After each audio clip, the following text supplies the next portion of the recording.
ಅಣ್ಣಾಗೆ ರಾಜಕಾರಣಿಗಳ ಬೆಂಬಲ ಬೇಕಾ? ವಿಶೇಷ ಕಾರ್ಯಕ್ರಮಕ್ಕೆ ಸ್ವಾಗತ. ನಾನು ಹಮೀದ್ ಪಾಳ್ಯ. ಈಗಾಗಲೇ ದೇಶಾದ್ಯಂತ ಅಣ್ಣಾ ಹಜಾರೆಯ ಭ್ರಷ್ಟಾಚಾರ ವಿರೋಧಿ ಆಂದೋಲನಕ್ಕೆ ಹೇಗೆ ಜನ ಧ್ವನಿಗೂಡಿಸಿದ್ದಾರೆ ಅನ್ನೋದನ್ನು ನೋಡ್ತಾ ಇದ್ವಿ. ಅದರ ಜೊತೆಗೆ ಈಗ ನಿಧಾನವಾಗಿ ರಾಜಕಾರಣಿಗಳು ಕೂಡ ಧ್ವನಿಗೂಡಿಸೋದಕ್ಕೆ ಆರಂಭಿಸಿದ್ದಾರೆ, ರಾಜ್ಯದಲ್ಲೂ ಕೂಡ. ಇವರ ಬೆಂಬಲ ಬೇಕಾ ಈ ಹೋರಾಟಕ್ಕೆ ಅನ್ನೋದು ಪ್ರಶ್ನೆ ಬಹಳಷ್ಟು ಜನ SMS ಮಾಡಿ, ಮೇಲ್ ಮಾಡಿ ನಮಗೆ ತಿಳಿಸ್ತಾ ಇದ್ದಾರೆ.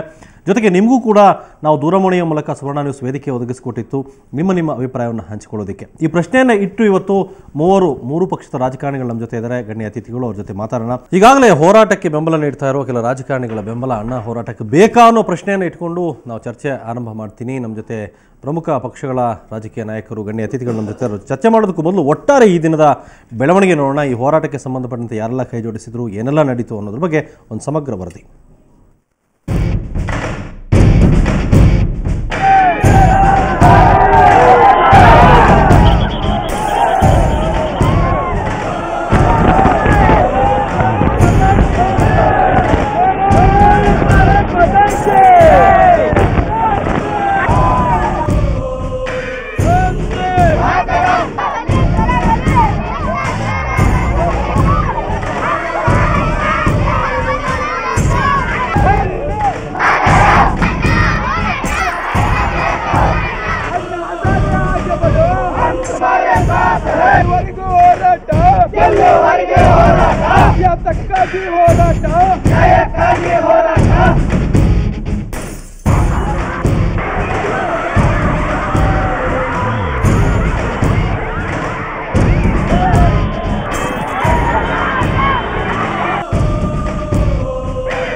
ರೈಟ್, ಇದಿಷ್ಟು ಇಡೀ ರಾಜ್ಯಾದ್ಯಂತ ನಾವು ತೋರಿಸಿದ್ವಿ. ದೇಶದ ಎಲ್ಲ ಪ್ರಮುಖ ನಗರಗಳಲ್ಲೂ ಕೂಡ ಇದೇ ರೀತಿಯ ಬೆಂಬಲ ಎಲ್ಲ ಅಣ್ಣಾ ಹಜಾರೆಗೆ ಸಿಕ್ತು. ಅಣ್ಣಾ ಹಜಾರೆ ಇನ್ನೂ ಕೂಡ ತಿಹಾರ್ ಜೈಲಲ್ಲೇ ಇದ್ದಾರೆ.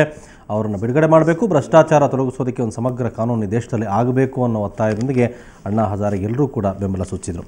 ಈಗ ಪ್ರಮುಖವಾದ ಪ್ರಶ್ನೆ ನಾವೀಗ ಅವ್ರದ್ದೆಲ್ಲ ನೋಡಿದ್ವಿ, ಅದನ್ನು ಬದುಕಿಟ್ಟು ರಾಜಕಾರಣಿಗಳ ಬೆಂಬಲ ಬೇಕಾ ಬೇಡವೋ ಅನ್ನೋದು. ಇವತ್ತು ನಾನು ಬೆಂಗಳೂರಿನ ಮಹಾತ್ಮ ಗಾಂಧಿ ಪ್ರತಿಮೆ ಬಳಿ BJPಯ ಕೆಲವು ನಾಯಕರು ಅಣ್ಣಾ ಹಜಾರೆಗೆ ಜೊತೆಗೆ ಭ್ರಷ್ಟಾಚಾರ ನಿರ್ಮೂಲನೆಗೆ ಪ್ರೊಟೆಸ್ಟ್ ಮಾಡೋದಕ್ಕೆ ಕುಳಿತುಕೊಂಡ್ರು. ಈ ಪ್ರಶ್ನೆ, ಈ ಬೆಂಬಲ ಅಣ್ಣಾ ಹಜಾರೆಗೆ ಬೇಕಾ ಅನ್ನೋದನ್ನು ರಾಜ್ಯಾದ್ಯಂತ ನಮ್ಮ ಜೊತೆನೂ ಕೇಳಕ್ಕೆ ಪ್ರಶ್ನೆ ಮಾಡ್ತಾ ಇದ್ದಾರೆ. ಅವ್ರ ಜೊತೆ ಮಾತಾಡೋಣ. ನಮ್ಮ ಜೊತೆ BJP ಮುಖಂಡ ಪುಟ್ಟಸ್ವಾಮಿ ಅವರಿದ್ದಾರೆ. ಪುಟ್ಟಸ್ವಾಮಿ ನಮ್ಮ ಸ್ಟುಡಿಯೋಗೆ ಸ್ವಾಗತ. ಕಾಂಗ್ರೆಸ್ ಮುಖಂಡ ಉಗ್ರಪ್ಪ ಅವರು ನಮ್ಮ ಜೊತೆ ಇದ್ದಾರೆ. ಉಗ್ರಪ್ಪ ಅವರೇ ನಮಸ್ಕಾರ. JDS ಮುಖಂಡ ದತ್ತ ಅವರು ನಮ್ಮ ಜೊತೆ ದತ್ತ ಅವರೇ ಕಾರ್ಯಕ್ರಮ. ಫಸ್ಟ್ ಆಫ್ ಆಲ್ ನೇರ ಪುಟ್ಟಸ್ವಾಮಿ ಅವರೇ ನಿಮ್ಮಿಂದಲೇ ಅಣ್ಣಾ ಹಜಾರೆಗೆ ನಿಮ್ಮ ಬೆಂಬಲ ಬೇಕಾ ಅನ್ನೋದು. ಇಲ್ಲಿ ನೋಡಿ, ಕಾಂಗ್ರೆಸ್ ಪಕ್ಷದವರು ಅವ್ರು ಯಾವುದೇ ನಿಲುವಿಲ್ಲ, ಅವ್ರದ್ದು ಬೇರೆ ಬೇರೆ ಕಾರಣಗಳಿದೆ, ಅವ್ರದ್ದೇ ಪಕ್ಷದ ಕೇಂದ್ರ ಸರ್ಕಾರ ಇದೆ, ಅವರು ಭ್ರಷ್ಟಾಚಾರದ ವಿರುದ್ಧ ನಾವು ಇದ್ದೀವಿ, ಆದರೆ ಅಣ್ಣಾ ವಿಚಾರದಲ್ಲಿ ಅವ್ರದ್ದು ಬೇರೆ ಬೇರೆ ವಿಚಾರಗಳು ಅವ್ರು ಹೇಳ್ತಾ ಇದ್ದಾರೆ. ಆದರೆ ಬೆಂಬಲ ಹಿಂಗೆ ಬಹಿರಂಗವಾಗಿ ಅವ್ರದ್ದೇನೂ ಇಲ್ಲ. JDSನವರು ಅವರು ಸೈಲೆಂಟಾಗಿ ಅವ್ರು ಪಾಡಿಗಿದ್ದಾರೆ. ಯಾಕೆ ಬೇಕಪ್ಪ, ರಾಜಕಾರಣಿಗಳ ಬಗ್ಗೆ ಸಿಕ್ಕಾಪಟ್ಟೆ ಈಗಾಗಲೇ ಜನ ಸಿಡಿದೆದ್ದು ನಿಂತಿದ್ದಾರೆ, ನಾವ್ಯಾಕೆ ಅವ್ರ ಜೊತೆ ನಾಗರಿಕರು ಮಾಡ್ತಾ ಇದ್ದಾರೆ, ಬಿಟ್ಬಿಟ್ಟಿದ್ರು ಅವ್ರು ಪಾಡಿಗೋದು. ಯಾರು ಬೇಕಾದ್ರೂ ಸಾರ್ವಜನಿಕರು ಇಲ್ಲಿ, ನಾಯಕರು ಯಾರು ಇಲ್ಲ. ನಿಮ್ಮ ಪಕ್ಷದವರು, ನಿಮ್ಮ ಸರ್ಕಾರದ ಮೇಲೆ ಒಂದು 150 ಚಾರ್ಜಸ್ಗಳಿದೆ, ನಿಮ್ಮ ನಾಯಕರುಗಳ ಮೇಲೆ, ನಿಮ್ಮ ಮಂತ್ರಿಗಳ ಮೇಲೆ, ಎಲ್ಲರ ಮೇಲೂ ಚಾರ್ಜಸ್ಗಳಿದೆ.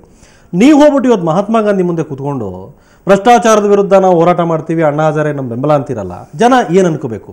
ಏನು ಮಾಡಿದ್ದೇನೆ ಇವತ್ತು ನೀವು? ಇವತ್ತು ಭ್ರಷ್ಟಾಚಾರ ಇರ್ತಕ್ಕಂಥ ರಾಜಕೀಯ ಪಕ್ಷಗಳು, ಎಲ್ಲ ರಾಜಕೀಯ ಪಕ್ಷಗಳು ಕಲುಷಿತವಾಗಿವೆ. ಯಾರೂ ಈ ಭ್ರಷ್ಟಾಚಾರ ರಹಿತವಾದಂಥ ರಾಜಕೀಯ ಪಕ್ಷಗಳಾಗಲಿ ರಾಜಕೀಯ ನಾಯಕರುಗಳಾಗಲಿ ಇಲ್ಲ. ಸರಿ, ಸುಮ್ಮನೆ ರಾಜಕೀಯ ಇಲ್ಲ, ಯಾರೂ ಸುಮ್ಮನಿಲ್ಲ. ಎಲ್ಲರೂ ಒಂದಲ್ಲ ಒಂದು ರೀತಿಯಲ್ಲಿ ಹೇಳಿಕೆಗಳು ಕೊಡ್ತಾ ಇದ್ದಾರೆ, ಒಂದಲ್ಲ ಒಂದು ರೀತಿಯಲ್ಲಿ ಬೆಂಬಲ ಕೊಡ್ತಾ ಇದ್ದಾರೆ. ನಮ್ಮ ಪಕ್ಷ ಒಂದು ಅಣ್ಣಾ ಹಜಾರೆಯವರು ಮಾಡ್ತಾ ಇರ್ತಕ್ಕಂಥ ಒಂದು ಪ್ರಜಾತಂತ್ರದ ವ್ಯವಸ್ಥೆಯಲ್ಲಿ ಒಂದು ಹಕ್ಕನ್ನು ಕಿತ್ಕೊಳ್ತಕ್ಕಂಥ ಸಮಯ ಬಂದಾಗ ಈ ಸಂವಿಧಾನವನ್ನು ಬರೆದಂಥ ಅಂಬೇಡ್ಕರ್ ಅವರು ಹೇಳಿದರು, ಎಜುಕೇಟ್, ಅಜಿಟೇಟ್ ಆ್ಯಂಡ್ ಅಚೀವ್ ಅಂತ ಹೇಳಿಬಿಟ್ಟು. ಆ ಅಜಿಟೇಟ್ ಅಂತಕ್ಕಂಥದ್ದು ಈ ರಾಷ್ಟ್ರದ ಜನತೆಯ ಒಂದು ಹಕ್ಕು. ಆ ಹಕ್ಕನ್ನು ಮೊಟಕುಗೊಳಿಸಿದಾಗ ಎಲ್ಲ ರಾಜಕೀಯ ಪಕ್ಷಗಳಿರ್ಬೋದು ಅಥವಾ ಲೈಕ್ ಮೈಂಡೆಡ್ ಪೀಪಲ್ ಇರ್ಬೋದು, ಅದಕ್ಕೆ ಸಪೋರ್ಟ್ ಮಾಡಬೇಕು. ಆ ರೀತಿ ನಮ್ಮ ಪಕ್ಷವಾಗಲಿ ನಮ್ಮ ನಾಯಕರಾಗಲಿ ಆ ಒಂದು ಮಾನವೀಯ ಹಕ್ಕನ್ನು ಮತ್ತು ಪ್ರಜಾತಂತ್ರದ ವ್ಯವಸ್ಥೆ ಹಕ್ಕನ್ನು ಮೊಟಕುಗೊಳಿಸೋದಕ್ಕೆ ಒಂದು ಸರ್ಕಾರ ಪ್ರಯತ್ನ ಪಟ್ಟಾಗ ಅದಕ್ಕೆ ನಿಮ್ಮ ಪಕ್ಷದ ಬೆಂಬಲ ಕೊಡಬೇಕು. ಸರ್ಕಾರದ ಬೆಂಬಲನೂ ಅಲ್ಲ. ಪುಟ್ಟಸ್ವಾಮಿ, ರೇಣುಕಾಚಾರ್ಯ, ಬೇಳೂರು ಗೋಪಾಲಕೃಷ್ಣ, ವಿಶ್ವನಾಥ್, ನೀವು ಕೂತಿದ್ರಿ ಹೋಗಿ, ನಿಮ್ಮ ಪಕ್ಷದ ಕಾರ್ಯಕ್ರಮ. ಇವತ್ತು ಕೂತಿದ್ದದ್ದು ಒಂದು ಪಕ್ಷದಿಂದ ಕೂತಿರಲಿಲ್ಲ, ಒಂದು ಪಕ್ಷೇತರವಾಗಿ ಒಂದು ಯಾರು ಈ ಕಾಸ್ಗೆ ಇಷ್ಟ ಇದೆ ಅಂಥವ್ರಿಗೆ ಮಾತ್ರ ಕರೆ ಕೊಟ್ಟಿದ್ರು. ಅಂಥವ್ರು ಎಲ್ಲರೂ ಬಂದಿದ್ದರು, ಸ್ವಾಮಿಗಳು ಬಂದಿದ್ದರು, ಬೇರೆ ಸಾರ್ವಜನಿಕರು ಬಂದಿದ್ದರು, ನಮ್ಮ ಪಕ್ಷದವರು ಬಂದಿದ್ದರು. ಪಕ್ಷಾತೀತವಾಗಿ ಇವತ್ತಿನ ದಿವಸ ನಾವು ಅಣ್ಣಾ ಹಜಾರೆಗೆ ಬೆಂಬಲ ಕೊಡೋದಕ್ಕೆ ನಾವು ಕೊಡ್ತಿದ್ವಿ. ಹಾಗಾದ್ರೆ ಅಣ್ಣಾ ಹಜಾರೆ ಬೆಂಬಲ ಅಂದ್ರೆ ರಾಜ್ಯದಲ್ಲೂ ಆಗ್ಬೇಕು ತಾನೆ ಅದು? ಅದೀಗ ನಮ್ಮ ಪಕ್ಷದಿಂದ ಯುವ ಮೋರ್ಚಾದವರು ಪ್ರತಿ ತಾಲ್ಲೂಕು ಮತ್ತು ಜಿಲ್ಲೆಗಳಲ್ಲಿ ಈ ಅಣ್ಣಾ ಹಜಾರೆ ಅವರಿಗೆ ಬೆಂಬಲವನ್ನು ಕೊಡಬೇಕು ಅಂತೇಳಿ ಈಗಾಗಲೇ ತೀರ್ಮಾನ ಮಾಡಿದ್ದಾರೆ. ನಾಳೆಯಿಂದ ಎಲ್ಲ ತಾಲ್ಲೂಕು ಜಿಲ್ಲೆಗಳಲ್ಲಿ ಅದರ ಬೆಂಬಲವನ್ನು ವ್ಯಕ್ತಪಡಿಸ್ತಾರೆ. ನಮ್ಮ ಪ್ರಶ್ನೆ ನೇರವಾಗಿ ಜನಗಮನ ಅವ್ರ ಮುಂದೆನೂ ಇಟ್ಟಿದ್ವಿ ನಾವು, ಇವ್ರ ಬೆಂಬಲ ಬೇಕಾ ಅಣ್ಣಾ ಹಜಾರೆಗೆ ಭ್ರಷ್ಟಾಚಾರ ವಿರೋಧಕ್ಕೆ? ನೋಡಿ ಹಮೀದ್ ಅವರೇ, ಮೊದಲನೇದಾಗಿ ನಾನು ಶಿಸ್ತಿನ ಸಿಪಾಯಿ ಅಣ್ಣಾ ಹಜಾರೆಯವರ ಕಾರಣದಿಂದ ಯಾವ ವರ್ಗ ಇಲ್ಲಿವರೆಗೂ ದೇಶದಲ್ಲಿ ರಾಜ್ಯದಲ್ಲಿ ಏನಾದರೂ ಆಗಲಿ ಅಂಥೇಳಿ ಒಂದು ರೀತಿ ನಿರ್ಲಿಪ್ತ ಧೋರಣೆಯನ್ನು ಹೊಂದಿದ್ದಂಥ ವರ್ಗ, ಬುದ್ಧಿಜೀವಿಗಳಿರ್ಬೋದು, ವಿದ್ಯಾರ್ಥಿಗಳಿರ್ಬೋದು, ಇನ್ನಿತರ ಸಂಘ ಸಂಸ್ಥೆಗಳಿರ್ಬೋದು, ಇವತ್ತು ಅಟ್ಲಾಸ್ಟ್ ಈ ದೇಶಕ್ಕೆ ಭಾಳ ದೊಡ್ಡ ಗಂಡಾಂತರಕಾರಿಯಾಗಿರುವಂಥದ್ದು ಭ್ರಷ್ಟಾಚಾರ. ಆ ಭ್ರಷ್ಟಾಚಾರದ ವಿರುದ್ಧ ಧ್ವನಿ ಎತ್ತಬೇಕು ಅನ್ನುವಂಥ ಒಂದು ಜಾಗೃತಿ, ಆ ಜಾಗೃತಿಗೆ ಒಂದು ರೀತಿಯಲ್ಲಿ ಅವರು ಒಂದು ವಾದ ಒಂದು ಕಡೆ ಇದ್ದರು. ಆದರೆ ಅಣ್ಣಾ ಹಜಾರೆ ಅವರು ಒಂದು ರೀತಿಯಲ್ಲಿ ಈ ರೀತಿಯ ಜನರಲ್ಲಿ ಒಂದು ಜಾಗೃತಿ ನಿರ್ಮಾಣ ಆಗಲಿಕ್ಕೆ ಕಾರಣರಾಗಿರುವಂಥದಕ್ಕೆ ನಾನು ಅವರನ್ನು ಈ ಸಂದರ್ಭದಲ್ಲಿ ಅಭಿನಂದಿಸಲಿಕ್ಕೆ ಬಯಸ್ತೇನೆ. ಆದರೆ ನನ್ನ ಪ್ರಶ್ನೆ ಏನಪ್ಪ ಅಂತ ಹೇಳಿದ್ರೆ, ಅಣ್ಣಾ ಹಜಾರೆ ಅಂತ ವ್ಯಕ್ತಿಗಳು ಈ ರೀತಿಯ ಭ್ರಷ್ಟಾಚಾರದ ವಿರುದ್ಧ ಧ್ವನಿ ಎತ್ತಕ್ಕಂಥ ಸಂದರ್ಭದಲ್ಲಿ ಯಾರ ಸಹಕಾರದಿಂದ, ಯಾರ ಬೆಂಬಲದಿಂದ ಹೋರಾಟ ಮಾಡ್ತಾರೆ ಅನ್ನುವಂಥದ್ದು ಒಂದು ಪ್ರಶ್ನೆ. ನಾನು ಎಮರ್ಜೆನ್ಸಿನಲ್ಲಿ JP ಮೂಮೆಂಟಲ್ಲಿ ಜೈಲಿಗೆ ಹೋದಾಗ, ಜೈಲಿಂದ ಹೊರಗಡೆ ಬಂದಾದ ಮೇಲೆ ಯಾರು ಕಾಪಿ ಪೋಸಾ ಎಕನಾಮಿಕ್ ಅಫೆಂಡರ್ಸ್ ಇದ್ದಾರಲ್ಲ, ಅವರು ಸಹ ಕ್ಲೈಮ್ ಮಾಡ್ತಾಯಿದ್ರು ನಾನು ಸಹ JP ಮೂಮೆಂಟಲ್ಲಿ ಹೋಗಿದ್ದೆ ಅಂತೇಳಿ. ನಾನು ಒಂದು ಸಾರಿ ಅವ್ರ ಮುಖಕ್ಕೆ ಕೇಳಿದೆ, ಈ ರೀತಿ ಮಾತನಾಡೋಕ್ಕೆ ಹೋಗಬೇಡಿ ಅಂತೇಳಿ. ಹಾಗೆ ಯಾರು ಅಫೆಂಡರ್ಸ್ ಇದ್ದಾರೆ, ಯಾರಿವತ್ತು ಬೇಲಿಗೆ ಅರ್ಜಿಗಳನ್ನು ಹಾಕಿದ್ದಾರೆ, ಕೋರ್ಟ್ ಮುಂದೆ ಇವತ್ತು ಬೇಲ್ ಅರ್ಜಿಗಳು ಪೆಂಡಿಂಗ್ ಇರತಕ್ಕಂಥ ಜನ ಕರೆ ಕೊಡ್ತಾರೆ ಅಂತ ಹೇಳಿದ್ರೆ, ನಾವು ಅಣ್ಣಾ ಹಜಾರೆಗೆ ಬಹುಶಃ ಇದನ್ನು ಒಂದು ರೀತಿಯ ನಗುಪಾಟ್ಲಿನ ಸಂದರ್ಭ ಅಂತ ಕಾಣಿಸುತ್ತೆ. ಯಾಕೆಂದರೆ ಕೆಲವರು ಹೇಳ್ತಾರೆ ಫಂಡಮೆಂಟಲ್ ರೈಟ್ಸನ್ನು ಇವತ್ತೇನು ಕೆಲವರಿಗೆ ಅವರ ಇನ್ಫ್ರಿಂಜ್ಮೆಂಟ್ ಆಗಿದೆ ಅಂಥೇಳಿ. ನನಗೆ ಅರ್ಥ ಆಗೋದಿಲ್ಲ. ಯಾರು ಸಂವಿಧಾನದ ಬಗ್ಗೆ ಮಾತನಾಡ್ತಾರೆ, ಆರ್ಟಿಕಲ್ 19 ಇರ್ಬೋದು, ಆರ್ಟಿಕಲ್ 21 ಬಗ್ಗೆ ಮಾತನಾಡ್ತಕ್ಕಂಥವ್ರು, ಅದೇ ರೀತಿ fundamental duties article 51A of the constitution, ಇವ್ರ ಬೆಂಬಲ ಬೇಕಾ ಬೇಡ ಅಂತ ಕೇಳ್ತೀನಿ. ಬಂದೆ ಒಂದು ನಿಮಿಷ. ಇವತ್ತು ಏನಾಗಿದೆ, ಯಾವುದೋ ಒಂದು ನೆಪವನ್ನು ಒಡ್ಡಿ ನಾನು ಒಂದು ಪ್ರಶ್ನೆ ಕೇಳಲಿಕ್ಕೆ ಬಯಸ್ತೇನೆ. ಯಾರಿಗೆ ಅವಕಾಶ ಕೊಡಲಿಲ್ಲ, ಅವಕಾಶ ಯಾಕೆ ಕೊಡಲಿಲ್ಲ ಅನ್ನುವಂಥದ್ದು ಕೇಂದ್ರದ ಪ್ರಧಾನಮಂತ್ರಿಗಳಿರ್ಬೋದು, ಗೃಹ ಸಚಿವರು ಇರ್ಬೋದು, ದೆಹಲಿಯ ಅಡ್ಮಿನಿಸ್ಟ್ರೇಷನ್ ಹೇಳಿದ್ದಾರೆ. ಇಲ್ಲಿ ಒಂದು ಪಾಯಿಂಟ್ ಆ್ಯಡ್ ಮಾಡಿಬಿಡ್ತೇನೆ.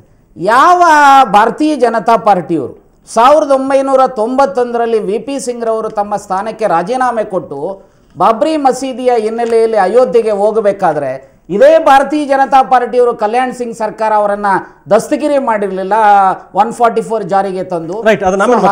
ಹಾಗಾಗಿ ನಾನು ಇವತ್ತು ಏನು ಹೇಳೋದು ಅಂತ ಹೇಳಿದ್ರೆ, ಬಹುಶಃ ಅಣ್ಣಾ ಹಜಾರೆಯವರ ಈ ಒಂದು ಮೂಮೆಂಟನ್ನು ಕೆಲವು ರಾಜಕೀಯ ಪ್ರೇರಿತವಾದಂಥ ಶಕ್ತಿಗಳು ಕಂಟ್ರೋಲ್ ಮಾಡ್ತಕ್ಕಂಥ ಪ್ರಯತ್ನ ವ್ಯವಸ್ಥಿತವಾಗಿ ನಡೀತಾ ಇದೆ. ಹಾಗಾಗಿ ಈ ಒಂದು ಏನಾದರೂ ಭ್ರಷ್ಟಾಚಾರದ ವಿರುದ್ಧ ಹೋರಾಟ ಸ್ಪಷ್ಟವಾಗಿರಬೇಕು ಅಂತ ಹೇಳಿದ್ರೆ, ಯಾರು ಟೆಂಟೆಡ್ ಪೊಲಿಟಿಷಿಯನ್ಸ್ ಇದ್ದಾರೆ, ಯಾರು ಕಳಂಕಿತ ಪೊಲಿಟಿಷಿಯನ್ಸ್ ಇದ್ದಾರೆ, ಅವರು ದೂರ ಇರತಕ್ಕಂಥದ್ದು ಅತ್ಯಂತ ಅವಶ್ಯ ಅಂತೇಳಿ ನಾವು. Right, okay. ದತ್ತ ಅವ್ರು ನಿಮ್ಮ ಅಭಿಪ್ರಾಯ ತಗೋತೀನಿ. ಇಬ್ಬರು ನಾಯಕರು ರಾಷ್ಟ್ರೀಯ ಪಕ್ಷದವ್ರ ಮಾತುಗಳನ್ನು ಕೇಳಿದಿರಿ ನೀವು. ಅದಕ್ಕೆ ನಿಮ್ಮನ್ನು ಕೊನೆಗೆ ಇಟ್ಟಿದ್ದೀವಿ. ನಿಮ್ಮದು ರಿಯಾಕ್ಷನ್ ತಗೋತೀನಿ. ಅದಕ್ಕೆ ಮೊದಲು ರಾಷ್ಟ್ರೀಯ ಪಕ್ಷದವರ